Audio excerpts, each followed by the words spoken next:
La historia de la humanidad es también la historia de sus grandes protagonistas.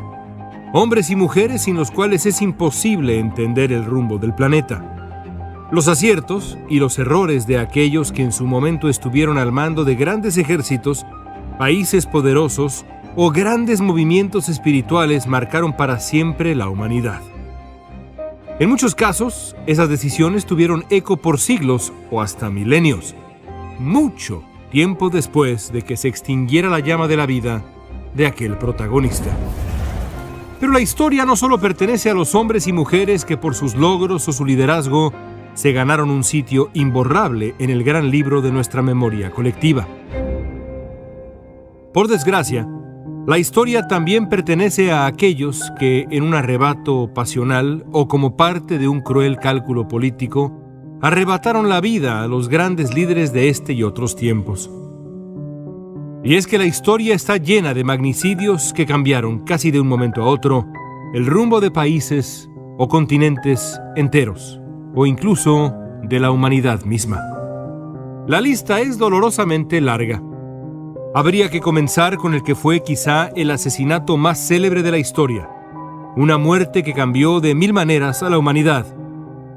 ¿Qué habría sido de la historia, de las grandes religiones, las artes y las sociedades, si en la Judea romana hubiera prevalecido el temple necesario para evitar la muerte de Jesús de Nazaret, asesinado en una lenta y dolorosa crucifixión hace 2000 años? Si Pilatos hubiera demostrado el buen juicio y la templanza que se necesitaban para salvar y quizá liberar a Jesús, ¿qué destino habría tenido el cristianismo? ¿Qué habría sido de sus discípulos y sus enseñanzas? Nunca lo sabremos. Pero algo es un hecho. Sin la decisión homicida de Pilatos y la crueldad de los romanos que crucificaron a Jesús, el destino de aquel hombre extraordinario de Nazaret habría sido otro, simplemente distinto. Y con su vida, la de sus ideas y la del mundo. El asesinato de Jesús podrá ser la ejecución más famosa de la historia. Ninguno tuvo, en casi todos sentidos, mayores consecuencias. Pero no fue ni de lejos el único asesinato en cimbrar su época y las siguientes. Poco menos de un siglo antes de la muerte de Jesús, un homicidio tremendamente violento cambió para siempre la historia de Roma. Ocurrió en el Senado romano, en el corazón de la capital del imperio más importante de la historia de Occidente. Corrían mediados de marzo del año 44 a.C. cuando Julio César, el hombre más notable de la historia gloriosa de Roma, ingresó al recinto. César seguramente pensaba que se dirigía a una sesión común y corriente, donde escucharía alegatos y quejas. Lo que encontró fue más bien una de las conspiraciones más complejas y brutales de aquel y cualquier otro tiempo. De acuerdo con las versiones de la muerte del gran general y emperador romano, un grupo de senadores lo rodeó súbitamente. De pronto, alguien lanzó una puñalada, luego otra, y después muchas más. César trató de huir, pero resbaló en su propia sangre. Recibió un total de 23 puñaladas y murió al poco tiempo. Es difícil saber qué habría cambiado en la historia romana y el resto del mundo si Julio César hubiera sobrevivido. Pero algo es un hecho. La decisión de los conspiradores de emboscar a César, hombre poderoso como Roma no había visto antes, cambió el rumbo de la sociedad romana. En vida, el gran César modificó la historia de Roma al imponer su voluntad desde su enorme capacidad y liderazgo militar. Su muerte trágica tendría también grandes consecuencias.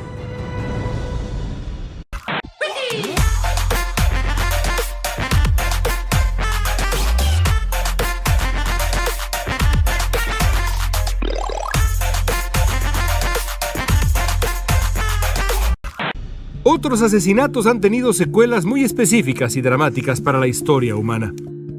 Eso puede decirse del homicidio de Abraham Lincoln o la muerte de Mahatma Gandhi. El asesinato del primer ministro israelí Yitzhak Rabin a manos de un fanático de extrema derecha en 1995 cambió el rumbo de la lucha por la paz en Medio Oriente. En Chile, El homicidio atroz del presidente Salvador Allende trajo al poder una dictadura militar que duraría décadas. Y aunque es posible que su explosión habría sido inevitable de cualquier modo, la Primera Guerra Mundial comenzó gracias al asesinato a sangre fría en 1914 del archiduque austriaco Francisco Fernando a manos de un joven terrorista serbio-bosnio llamado Gavrilo Princip.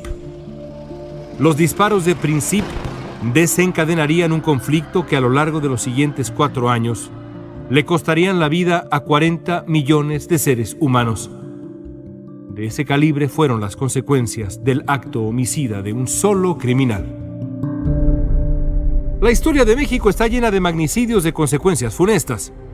Varios héroes de la Revolución murieron asesinados. Venustiano Carranza, Álvaro Obregón, Francisco Villa, Emiliano Zapata. Pero fue el homicidio de Francisco I. Madero el que representa hasta la fecha la gran interrogante del México de la Revolución. ¿Qué habría pasado en México si la feroz conspiración contra Madero hubiera fracasado? ¿Qué habría sucedido si Madero hubiera sobrevivido los días violentos de 1913 para gobernar por el resto de su mandato? Quizá no habría ocurrido el resto de la Revolución Mexicana, o al menos no como la conocemos. Quizá nunca habría surgido el Partido Nacional Revolucionario, que años después se convertiría en el PRI, el partido hegemónico del siglo XX en México. Quizá. Lo único que sabemos, sin lugar a duda, es que el magnicidio de Madero, demócrata de cepa y hombre de bien, cambió para siempre el rumbo de su patria. Además de sus severas consecuencias, los grandes magnicidios de la historia tienen otra cosa en común. Con muy pocas excepciones, están todos envueltos en el misterio. Aunque en muchas ocasiones el culpable ha sido un individuo, responsable único de jalar del gatillo, activar la bomba o lanzar la puñalada definitiva, los magnicidios generalmente despiertan las más grandes teorías de la conspiración. Y es comprensible. Aunque es perfectamente posible que un solo hombre decida cambiar su vida por la del gran protagonista al que decide matar, suena más probable que una muerte de consecuencias tan grandes sea producto de una detallada planeación, de un proyecto oscuro y más grande. O quizá es solo nuestra obstinación por encontrar titiriteros, personas ocultas donde no hay más que demencia individual. En cualquier caso, algo es innegable.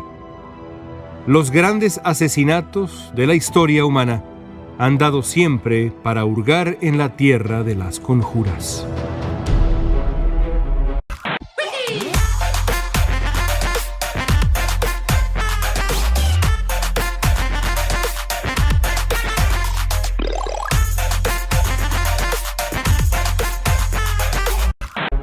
En la historia moderna del mundo, ningún asesinato ha provocado mayor especulación que lo ocurrido el 22 de noviembre de 1963, cerca del mediodía, en el corazón de la ciudad de Dallas, en Texas.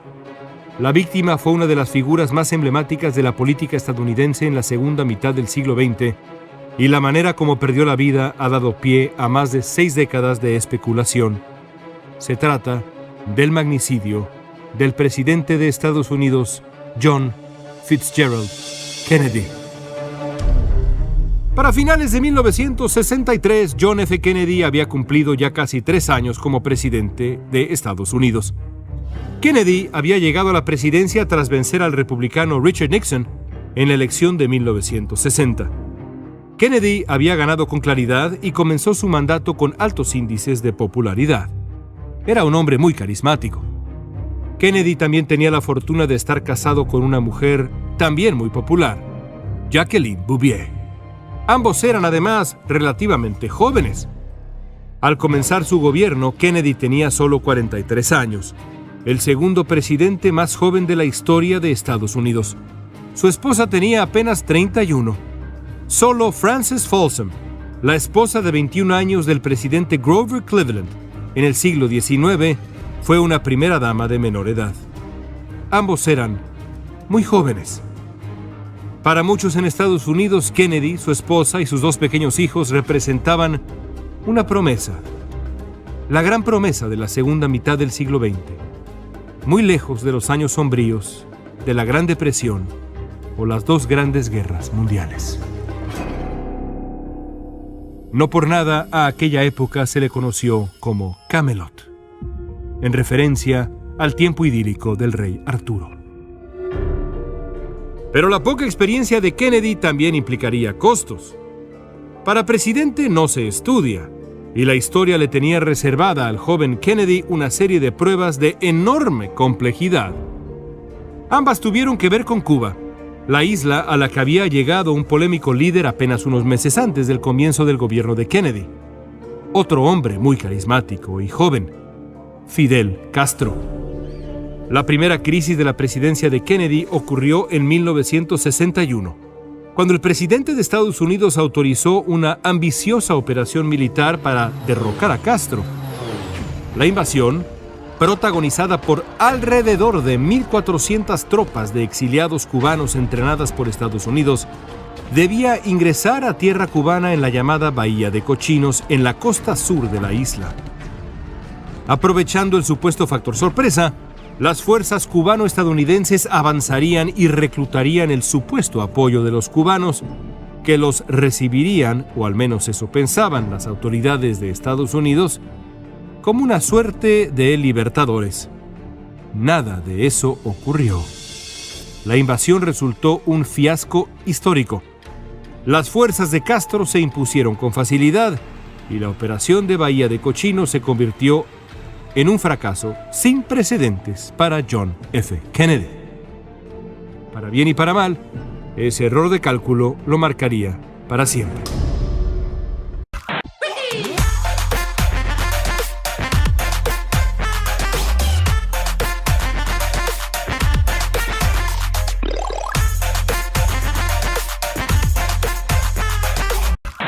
Apenas un año y medio después del vergonzoso episodio de Bahía de Cochinos, la Casa Blanca de John F. Kennedy enfrentó un desafío más difícil. El 14 de octubre de 1962, un avión estadounidense captó imágenes de la construcción de una instalación de misiles en la isla de Cuba. Los detalles eran aterradores. A menos de 100 millas de la costa de Florida, la Unión Soviética y Cuba preparaban una instalación de lanzamiento de ojivas nucleares. Para Kennedy, la reacción frente a la osadía del líder soviético Nikita Khrushchev requería de un cálculo delicadísimo. Un movimiento en falso y el mundo corría el riesgo de enfrentar una tercera guerra mundial, esta vez con bombas nucleares. Al descubrimiento de la construcción en Cuba siguieron 13 días que cambiarían al planeta y al propio Kennedy. Kennedy y su gabinete consideraron todas las opciones. Varios de los hombres cercanos a Kennedy le aconsejaron ir a la guerra, buscar la confrontación total con la Unión Soviética, haciendo explotar finalmente la Guerra Fría. Pero Kennedy resistió.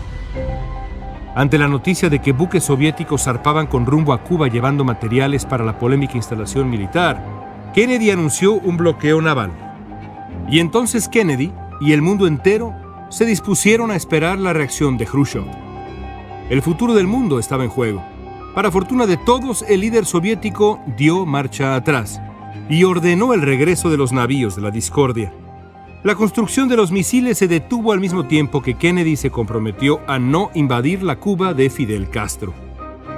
Kennedy había salido avante, pero su doble confrontación con la Cuba revolucionaria había ya marcado su gobierno y su vida. Para 1963, la popularidad de John F. Kennedy había descendido. Atrás habían quedado los 2 primeros años en los que el electorado seguía embelesado con el joven pero novato presidente. Para noviembre de 1963, Kennedy había comprendido que si quería obtener la reelección en 1964, debía comenzar a hacer campaña, pero sobre todo en estados cruciales para su causa. El más importante de todos era quizá Texas. Fue así como Kennedy, acompañado de su esposa, aterrizó en la ciudad de Dallas, donde el presidente participaría en un evento. En algo impensable ahora, el matrimonio Kennedy planeaba recorrer la distancia entre el aeropuerto y la sede del evento de esa tarde a bordo de un gran auto descapotable, una limusina Lincoln Continental. Junto a los Kennedy viajaban el gobernador de Texas y su esposa. Minutos después de dejar el aeropuerto, el auto de Kennedy entró a la Plaza Dilley, en el centro de la ciudad. Sentado en el asiento trasero del lado derecho, Kennedy saludaba sonriente a la multitud que le daba la bienvenida. El auto pasó por un edificio de varios pisos y grandes ventanas, el depósito de libros escolares de Texas. Allá arriba, en el 6º piso, un hombre apuntaba ya hacia la limusina presidencial. A la derecha del auto, parado en un parque en la plaza, un hombre llamado Abram Zapruder filmaba el momento para la posteridad. Zapruder no podía saber lo que su cámara estaba a punto de capturar. Un disparo de Lee Harvey Oswald alcanzó a Kennedy en el cuello y al gobernador Connally de Texas en la espalda. Las imágenes en la película de Zapruder son estremecedoras. Al sentir el impacto, el presidente de Estados Unidos se inclina hacia adelante. Sentada a su izquierda, la primera dama se acerca sin entender lo que ocurre. Y entonces, apenas segundos después, sucede un acto de violencia como se han visto pocos en la historia de Estados Unidos. El segundo balazo de Oswald golpea a Kennedy en el lado derecho de la cabeza, haciendo explotar el cráneo y exponiendo de inmediato la masa cerebral. Un disparo brutal. En un acto instintivo conmovedor, la señora Kennedy se encarama a la parte trasera de la limusina tratando de recuperar algún fragmento del cráneo de su marido, el presidente de Estados Unidos. No hay salvación. John F. Kennedy había muerto en un episodio de preciso y horrendo terror, hecho mucho peor por la evidencia captada en la breve cinta de Zapruder. Los disparos que robaron la vida de Kennedy de inmediato dieron pie a una investigación para detener al responsable de semejante magnicidio. Lo primero que había que conseguir era la captura del autor material, el hombre o los hombres que habían disparado contra Kennedy en Dallas. En muchas ocasiones, los responsables de estos homicidios atroces son detenidos casi de inmediato. Así ocurrió con José de León Toral cuando mató a Álvaro Obregón en la Ciudad de México, con Gabrilo Principe en 1914 y hasta con Mario Aburto, asesino de Luis Donaldo Colosio en 1994, en Tijuana. Algo parecido ocurrió con Lee Harvey Oswald, el asesino de John F. Kennedy. Aunque Oswald logró escapar del edificio desde donde había disparado contra Kennedy, un testigo lo había visto con detalle suficiente como para desatar una auténtica cacería en Dallas. Apenas 2 horas después de la muerte de Kennedy, la policía detendría a Oswald en un cine local. Al principio, Oswald negó haber matado a Kennedy. Dijo ser víctima de un complot. De inmediato, entre el duelo y la conmoción, la opinión pública estadounidense comenzó a preguntarse: ¿quién era realmente Lee Harvey Oswald? Este hombre que se definía como un marxista y parecía, por lo demás, enteramente normal. El único que sabía la respuesta a todas las dudas era el propio Oswald. Pero la historia tenía otras ideas. El domingo por la mañana, 48 horas después de la muerte de Kennedy, Oswald fue asesinado de un tiro en el abdomen por Jack Ruby, un empresario y mafioso local. Oswald moriría en el mismo hospital donde apenas un par de días antes había sido declarado muerto John F. Kennedy. Con ese disparo a quemarropa, Ruby le había robado a Oswald y a la historia de Estados Unidos la posibilidad de revelar la verdad.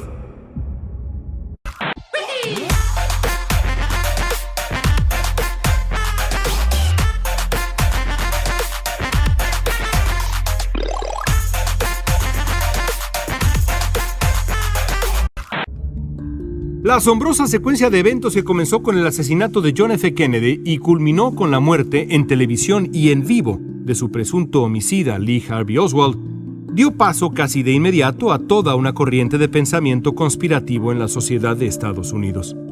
No era posible, pensaban muchos, que la misteriosa y súbita muerte de Kennedy y el no menos impactante desenlace de la vida de su asesino fueran algo normal. Algo más estaba detrás. El magnicidio no podía ser obra de un solo hombre, aunque estuviera inspirado por odios ideológicos, ni aunque hubiera sido radicalizado por motivos geopolíticos. Tenía que haber algo más detrás de la muerte de Kennedy, el primer magnicidio de ese calibre en Estados Unidos desde la igualmente terrible muerte en 1865 de Abraham Lincoln en un teatro en la capital de Washington.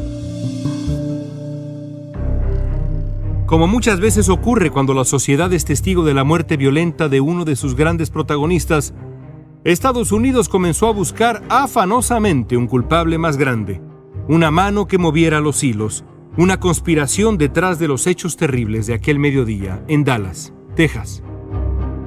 Apenas unas semanas después de la muerte de Kennedy, el nuevo presidente, Lyndon Johnson, estableció la llamada Comisión Warren, formada por un grupo de eminentes estadounidenses con el propósito explícito y único de descubrir la verdad objetiva detrás del asesinato de John F. Kennedy.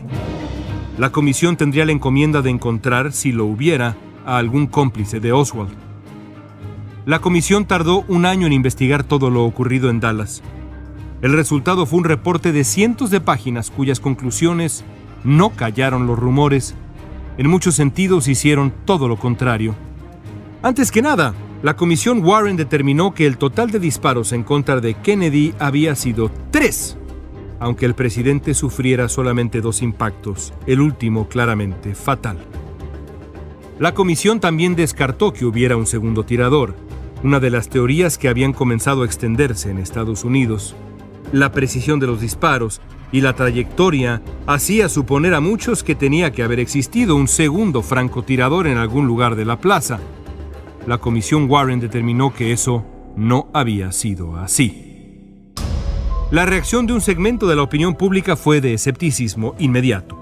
No era posible, pensaban los que ya empezaban a difundir teorías de la conspiración, que una sola bala mágica penetrara con esa impresionante precisión tanto a Kennedy como al gobernador de Texas sentado frente a él. La comisión también concluyó que no había evidencia alguna para sugerir una conspiración más amplia, ya fuera en el asesinato de Kennedy o en el homicidio posterior de Lee Harvey Oswald. Y para frustración de toda la sociedad estadounidense y del mundo entero, que seguía obsesivamente todo lo relacionado con el asesinato de Kennedy y sus secuelas, los miembros de la Comisión Warren determinaron que era imposible, con la evidencia existente, determinar a ciencia cierta los motivos que habían llevado a Oswald a realizar uno de los homicidios más dramáticos en la historia del siglo XX. Creada para borrar todas las dudas de la conciencia estadounidense, la Comisión Warren consiguió en muchos sentidos lo opuesto. A partir de ese momento, a finales de 1964, comenzaron a surgir diversas teorías sobre quién realmente había matado a John F. Kennedy.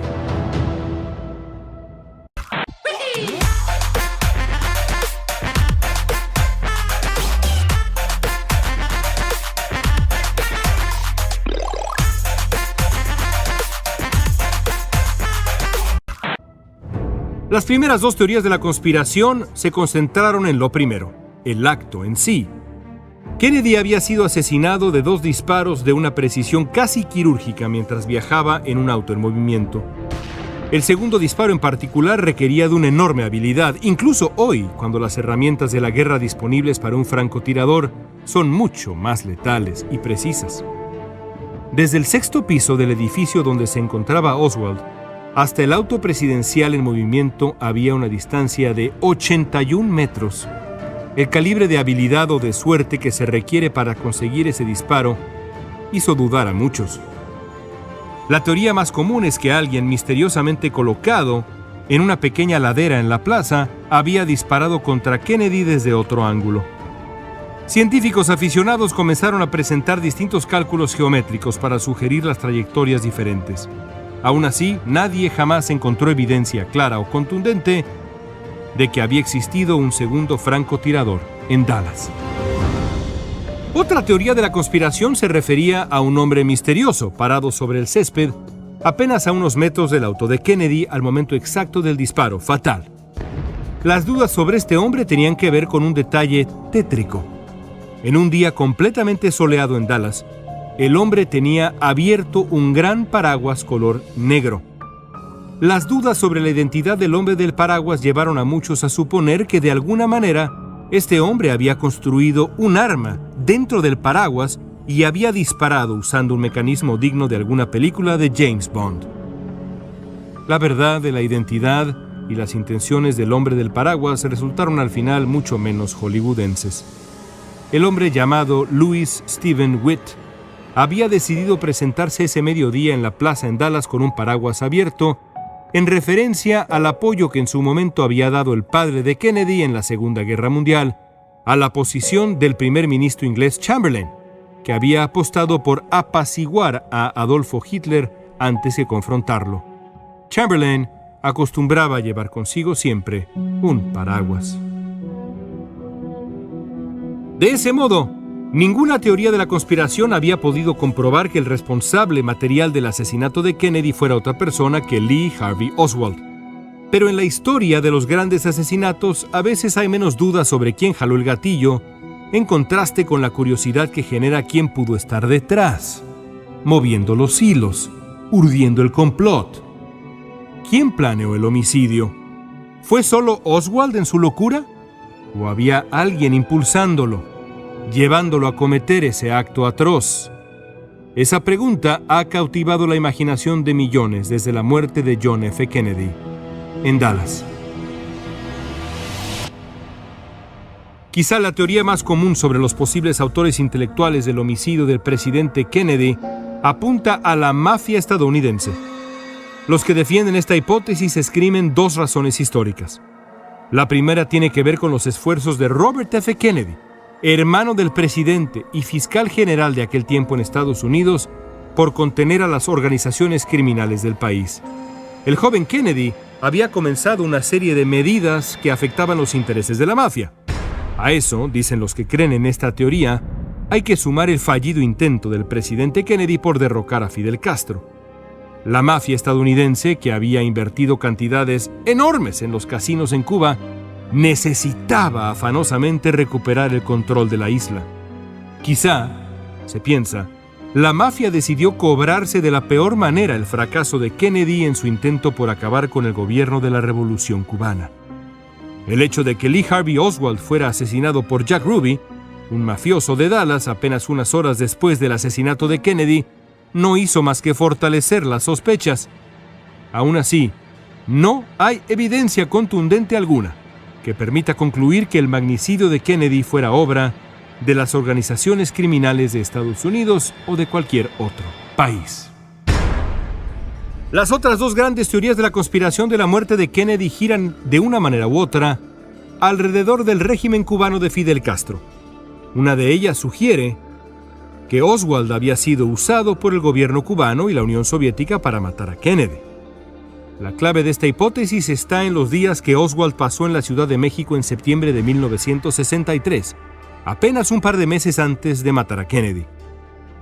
Aunque hay alguna evidencia que demuestra que Oswald intentó desesperadamente ponerse en contacto con miembros del cuerpo diplomático de Cuba y de la antigua Unión Soviética, no existe realmente un argumento convincente que demuestre un vínculo lo suficientemente grande como para responsabilizar a La Habana, a Moscú o a cualquier otro gobierno de planear la horrenda muerte de Kennedy. La última gran teoría de la conspiración también se relaciona con Cuba, pero desde el otro lado de la ecuación. De acuerdo con esta versión, un grupo de rabiosos anticastristas, incluidos miembros de la CIA, conspiraron para matar a Kennedy, usando a Oswald, un hombre inestable y peligroso, como peón. Esta teoría pertenece sobre todo a la mente del fiscal general de Nueva Orleans, Jim Garrison. Garrison, que se haría famoso por haber inspirado la película JFK de Oliver Stone, sostenía que Kennedy había sido víctima de un complot para cobrarle su supuesta debilidad frente a la consolidación del régimen comunista de Cuba. Garrison creyó tanto en su hipótesis que incluso llevó a la corte a los protagonistas, sobre todo a Clay Shaw, un empresario de Nueva Orleans que Garrison veía como pieza clave en la conspiración para matar a Kennedy. Pero Garrison nunca logró convencer al jurado. Shaw fue declarado no culpable. ¿Quién mató entonces a John F. Kennedy? Lo más probable es que Lee Harvey Oswald jalara del gatillo. Pero, ¿hubo alguien detrás, planeando el magnicidio que cambiaría el siglo XX estadounidense? ¿Fue solo Oswald? ¿O un grupo de conspiradores que se han esfumado tal vez para siempre? ¿Fue solo Oswald u otros tiradores convergiendo para robarle la vida al joven presidente de Estados Unidos? Quizá algún día lo sabremos a ciencia cierta.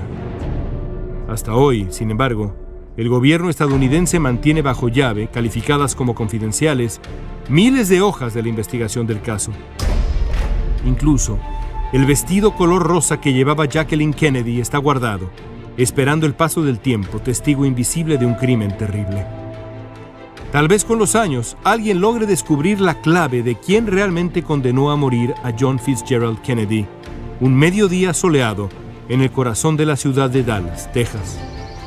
Por ahora, como tantos otros asesinatos de grandes líderes, la muerte de Kennedy sigue envuelta en la nube del misterio.